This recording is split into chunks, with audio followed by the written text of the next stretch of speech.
बीड जिल्ह्यामध्ये जिहादी प्रवृत्तीच्या लोकांची जरा प्रकरणं जास्त व्हायला लागलेली आहेत। जमीन ताब्यात घेणं, सरकारी जमिनीवरती अतिक्रमण करणं, तिथं झोपडपट्ट्या टाकणं, तिथं वेगवेगळे मोठमोठे व्यवसाय उभा करणं, देशी गायीची कत्तल करणं, त्याचं मांस विक्री करणं, तिथं कुठं कोण तक्रार घ्यायला गेलं तर त्यांच्यावरती गुन्हे दाखल करणं, त्यांना मारहाण करणं, गावागावामध्ये असे अनेक प्रकरणं घडत आहेत। काही मुलींना फूस लावून पुण्यात सारख्या ठिकाणी एका करोडपतीची मुलगी तिला फूस लावून ज्या एका कंपनीमध्ये कामाला होती तिथं तिला फूस लावून तिचं लग्न लावून घेतलं। ह्याच्या अगोदर 4 लग्न झाली होती। असे अनेक प्रसंग किंवा तुरुंग अधिकारी जे धर्मांतरण करतायत त्याला कलेक्टर बीड पाठीशी घालतायत, असे अनेक प्रकरणं आहेत आणि त्या प्रकरणाच्या संदर्भामध्ये लोकांच्यामध्ये जागृती व्हावी। सरकार अत्यंत सक्षम आहे। राज्याचे मुख्यमंत्री या विषयामध्ये अत्यंत संवेदनशील आहेत।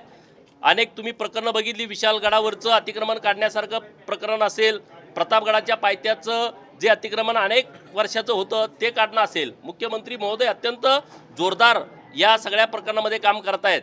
परंतु लोकांच्यामध्ये सुद्धा याबाबतची जागृती असणं आवश्यक आहे। नाहीतर सर्व धर्म समभावच्या नावाखाली लोक चला काय नाही, परंतु जे चाललंय ते लोकांना कळावं म्हणून आजच्या मोर्चाचं आयोजन केलेलं आहे। चलो।